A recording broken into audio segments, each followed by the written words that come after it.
Сәлем бәріне, қалдарыңыз қалай? Бүгін біз сіздермен үй жағдайында басымызға түскен бит сіркеден қалай оңай және тез құтылуға болатын жолдарын айтамын. Және де ол не себептен кімдерде көп пайда болатыны туралы бүгін толық ақпарат аласыздар. Егер де сізге осындай тағы да басқа ақпараттар қызық болса, ең алдымен менің каналыма тіркеліп, лайк басып кетуді ұмытпаңыз. Сол кезде сіз жаңадан салынған видеолар мен пайдалы ақпараттарды өткізіп алмайсыз. Ал егер де видеоны соңына дейін қарайтын болсаңыз, сіздерге арналған пайдалы лайфхактармен бөлісемін. Және де маған деген сұрақтарыңыз болса, комментарий бөліміне жаза кетіңіздер, жауабын міндетті түрде аласыздар. Ал енді біз рецептқа кірісейік.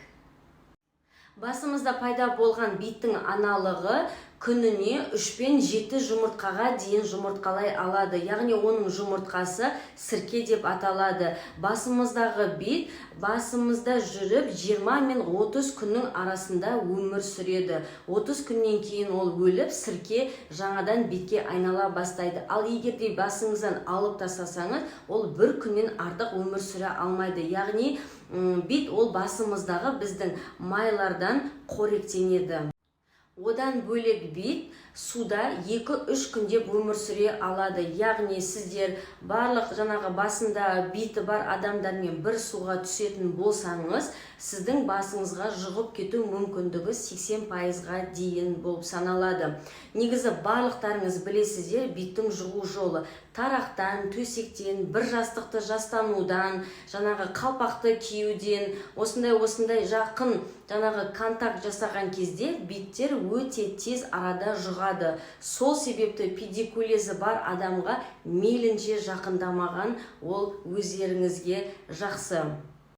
Басымыз биттеген кезде осы ауру педикулез деп айтылады. Яғни сіздің басыңыз битте, басыңызда бит ары-бері қозғалып жүрген кезде басыңыз қыши бастайды. Сол қышыған жерді сіз саусағыңызбен, тырнағыңызбен тырнап қышитын болсаңыз, яғни солай 2-3 күндеп жалғаса беретін болса, жаңағы сіздің бас теріңіз зақымданып, жаңағы дерматологиялық ауруға шалдығуы мүмкін. Және де сол зақымдан жерге бит жүретін болса, ол өзінің инфекциясын тарататын болады. Сол себепті басыңызға бит түскен кезде міндетті түрде тез арада құтылуға тырысыңыз. Және де мен естігенмін, жаңағы бастағы бит ол емдейді, қан айналымға көмектеседі деп айтып жатады.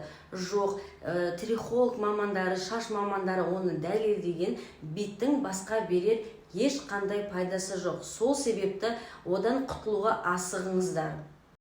Биттен құтылу үшін ең алдымен гигиенаны сақтау қажет. Егер де сіздің басыңыз жиі терлейтін болса, не болмаса сіз басыңызды жуып алып, су шашты, әсіресе қалың шашты жинап алып жүретін болсаңыз, сол ылғалды жерде бит пайда болады. Сол себепті міндетті түрде шашыңыз толық 100% кетпегенше жинамаған абзал. Егер де шашыңыздың арасы түбі жиі терлейтін болса, ол кезде де шашыңызды жинамауға мен сізге кеңес беремін. Одан да шашыңызды қысқартып, арасын жұқартып, шашыңызды толық кептіруге жол беріңіз. Сол кезде сірке жиі түспейді. Басыңызды жуған кезде су сабынды дұрыстап тұрып шаю қажет. Дұрыс шаймаған басыңыз, дұрыс жуылмағанның да салдарынан бит түсіп жатады. Биттен құтылудың ең оңай тәсілдерін мен сізге айтып өтейін. Ең алғашқы тәсілі дәріханаларда педикулен деген су сабын сатылады. Осы су сабынмен басыңызды жақсылап жуып алып, сол ваннаның ішіне еңкейіп тұрып, өзінің ішіндегі бір-біріне өте жақын тығыз орналасқан тарағымен тарап алыңыз. Үйде отырып, басқа бөлмеде тарағанды мен жөн деп санамаймын. Себебі биттің ұшып кету, сіркенің ұшып кету қаупі өте жоғары. Сол себепті мен сіздерге кеңесім ваннада еңкейіп, сол кезде ғана оны тарап түсіру қажет болады. Ал екінші жолы ең оңай, бірақ оның кішкене иісі болады. Қарапайым керосинға үйдегі бар қалаған сұйық майыңызды қосып, түбіне жағып, Пергамент қағазға орап, сыртымыздан орамал киіп, түнде солай ұйықтаймыз. Таңертеңгісін сірке суымен шайып жіберіп, жаңағындай тісі өте жиі орналасқан тарақпен ваннаға еңкейіп тұрып, басымызды жақсылап тарап шайып аламыз. Ал үшінші жолы, яғни айтып өткен сірке суымыздан жасаймыз. Сірке суы бір кіші шай қасыққа 10 шай қасық су қосып, жақсылап араластырып, шашымыздың түбіне жағып шығамыз. Және де полиэтилен жаңағы пакетімізбен басымызды орап, 1,5-3 сағатқа дейін жүреміз. Одан кейін жақсылап салқын сумен шайып, тағы да тісі өте жақын бір-біріне орналасқан арнайы бит тарақпен тараймыз. Және де ең оңай тәсілінің бірі лимон қышқылы. Жаңағы лимон қышқылын шашымыздың ұзындығына, түбіне тигізбейміз, аллергия бермеу үшін ұзындығына жақсылап жағып, полиэтилен пакетімен орап, 1 сағаттай ұстаймыз. 1 сағаттан кейін сірке суымен шайып жіберсеңіз, ол кезде сіз міндетті түрде биттен құтыласыз.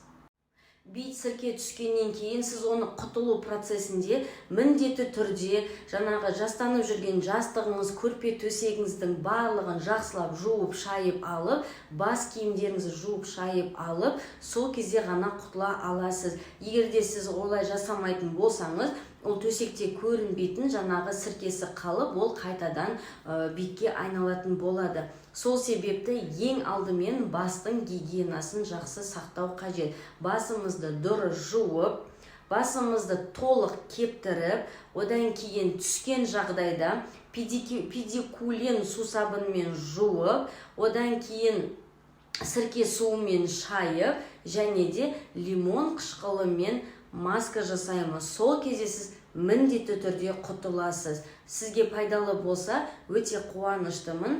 Жаңағы гигиенаны сақтап жүруді ұмытпаңыздар.